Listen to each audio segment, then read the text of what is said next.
Welcome into Texans Today, everybody. I'm your host, Jeremy Chuggs, and coming up on the program today, the draft visit tracker for your Houston Texans. This is the visits that you need to pay attention to, those top 30 visits, because more likely than not, a lot of those guys end up being targeted by your Houston Texans in the 2025 NFL Draft. I'll tell you the 5 prospects the Texans have met with / are planning to meet with so far. Caserio and DeMeco Ryans, they will more than likely be targeting these guys in the draft. Before we get into all that, if you want to give me a follow on social media, you can do so on X at Jeremy Chuggs, IG at Texans Today CS, and on TikTok at Jeremy Chuggs. A lot of people are asking me, Jeremy, where do you get these shirts? Where do you get these shirts? Well, if you want to know where I got this shirt right here, go follow me on social media, hit me up in my DMs, and I'll let you know where I got this Texans shirt because, hey, this might be my new favorite Texans shirt because, you know, Andre Johnson, he always put the beat down on the Tennessee Titans. Now, let's get into these visits the Texans have made so far. One of the most recent ones, Kyle Williams, wide receiver from Washington State. And I saw my guy, Texans Stressins on Twitter, my guy Garrett, he's always on top of it. He actually pulled a clip from the Senior Bowl where Kyle Williams was asked, you know, who do you model your game after? And he goes, Stephon Diggs and Tank Dell. So maybe when you name drop a couple Texans wide receivers and kind of fitting into this system, it might help you along the way. Kyle Williams, smaller receiver, 5'10", 5'11", 190 pounds, played the past 2 years at Washington State where he was one of Cam Ward's favorite targets in 2023. But in 2024, a huge jump in production, over almost 1,200 yards on 70 receptions, 14 touchdowns this year for Kyle Williams. He was an absolute beast in the red zone and getting in to the end zone for Washington State. This is what Lance Zeirlien had to say on Kyle Williams as a prospect. Fifth-year senior with alignment versatility and home run potential. Williams will never be tabbed as sure-handed, but he can separate deep and create big plays, which could make the catch issues easier to swallow. He eliminates pursuit angles as a catch-and-run artist and gets respectful cushions, allowing for easy comeback throws. His lack of route-running fundamentals limits his tree, but that should be correctable with work. Williams' subpar hands lowers his floor, but teams looking to add a playmaker could have him queued up as a future wide receiver 3. And the one part from that excerpt that I really want to highlight is he's able to separate. Whenever DeMeco Ryans was asked, hey, what are you looking for in wide receivers? What do you need in the wide receiver room? He said, we need guys who can separate from defenders. And that's what Kyle Williams is. He's a really shifty guy, really good on the quick twitch, getting defenders going the wrong direction. I really like him as a day 2 prospect the Texans can target, especially if they don't get a guy in round 1. But the other guy in the wide receiver room they visited before the draft, Matthew Golden, is for sure a round 1 guy. I would almost say he's a lock to go in round 1 of the 2025 NFL Draft. The wide receiver out of Texas has been turning heads since his combine performance in the 40. He ran in the 4.2s, one of the fastest receivers in this year's draft, plus really good route running and really showed out in the college football playoff this past year. I know we've talked a lot about Golden, so I want to ask you this question off the rip. If you had to pick between these two guys, Matthew Golden in round 1, you have to take him in round 1, or Kyle Williams in round 3, who would you choose? Let me know down in the comments section. Give me an MG if you think it's Matthew Golden, or KW if you think you'd go Kyle Williams. If you get hit with a YouTube ad break, hey, perfect timing. Scroll on down and give me your answer. Who would you rather take, Golden in the 1st or Williams in the 3rd?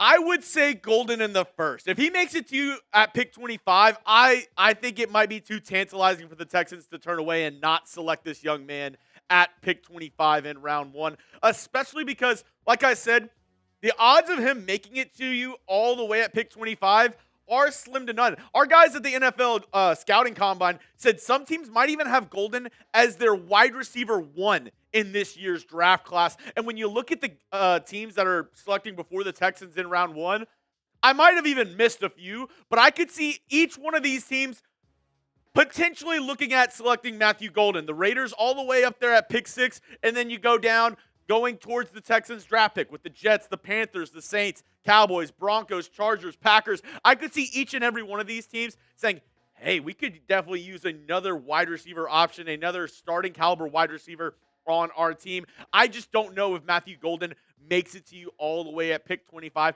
That's why I think the Texans are looking at a guy like a Kyle Williams who you can possibly snag in the third round. Maybe you have to take him in the second round, but if you can get him in the third, that'd be great value. The Texans have had great success. They've had a lot of good drafts, getting guys in the second and third rounds. Maybe Kyle Williams is another one of those guys. Speaking of day 2 prospects, this one might be one of the most intriguing guys on day 2. Revel Jr. out of East Carolina. He's a cornerback, defensive back, and he had a injury that kept him out most of this past season.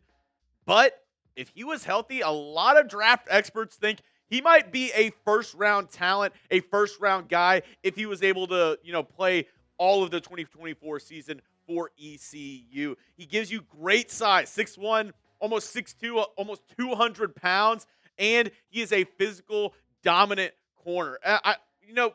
We talked about the injury in 2024. He only played 3 games. You go back to 2023, he looked awesome.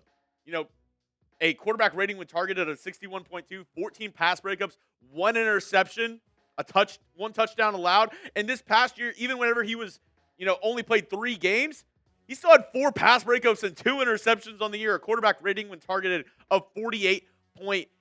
He was dominant this past season and the year before. I really, really like what he brings to the table, his size, his toughness.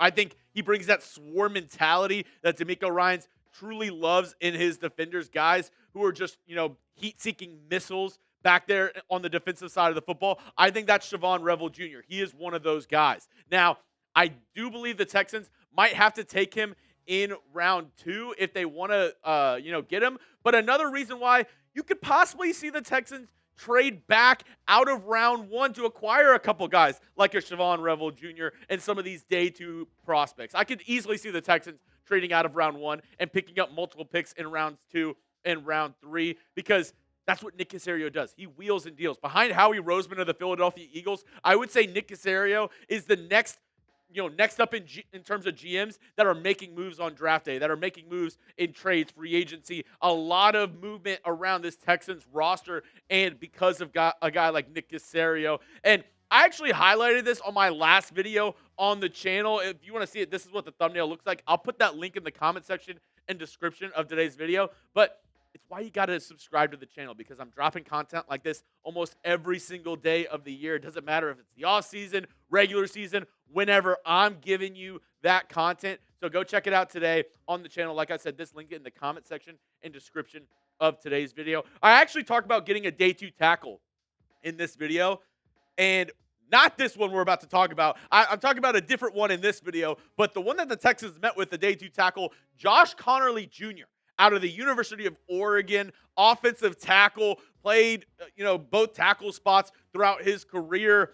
And he's somebody that, has been kind of throughout the draft process, flirting with that high end of day 1, maybe a day 2 guy, and somebody that, Nick Caserio and DeMeco Ryans obviously want to take a closer look at, because, like I said, if they want to move out of that pick at 25, move back, they could end up getting a couple picks in the second round and get like a guy like Josh Connerly Jr. or Revel Jr. with those day 2 picks. He's somebody who, yes, he didn't perform amazingly at the Senior Bowl. I get that there's some bad clips of his one-on-ones out there, but pretty decent grades in 2024 from PFF. A 78.1 overall grade, a pass blocking grade of 83.5, a run blocking grade of 73.0, 1 sack allowed, 4 penalties on the year. Josh Connerly Jr. was a really good left tackle in college football this past year. And with the recent moves the Texans have made, maybe you look at a guy like Josh Connerly and say, hey, we can really develop this guy. I believe he's only 21 years old.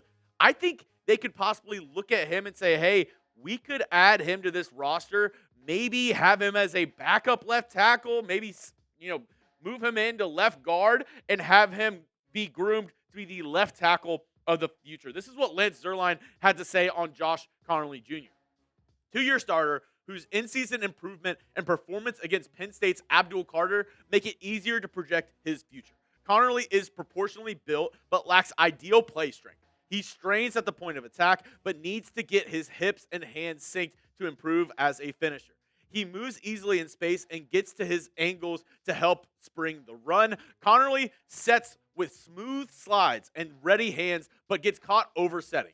He has anchor troubles against power that might be challenging to correct.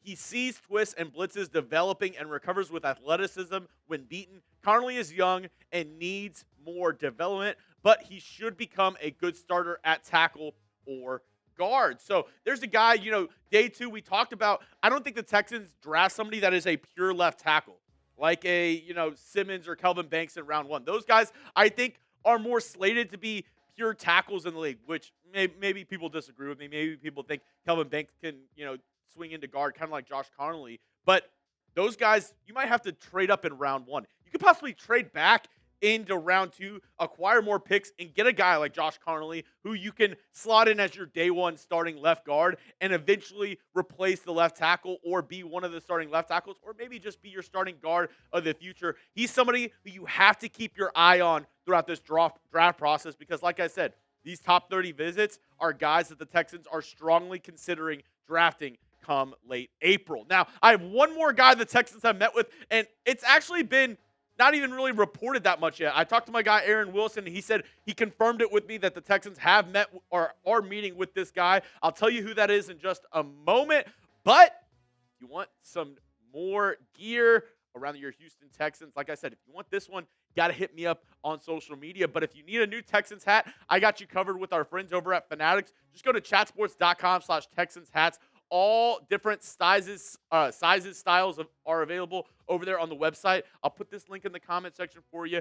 That just lets Fanatics know that we sent you over there. So if you need a new Texans hat, want to check out all the lids they have over there, go check out the link below in the comment section.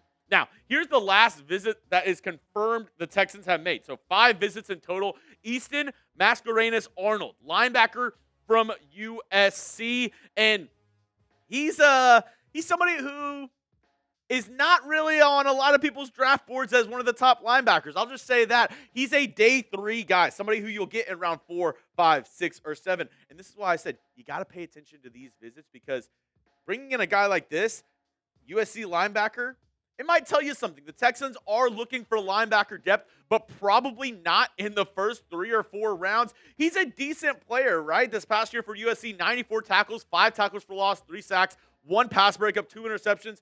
And then before the 3 years prior, he actually played for Oregon State. So in 2023, 106 tackles, 7 tackles for loss, 2 sacks, 2 interceptions.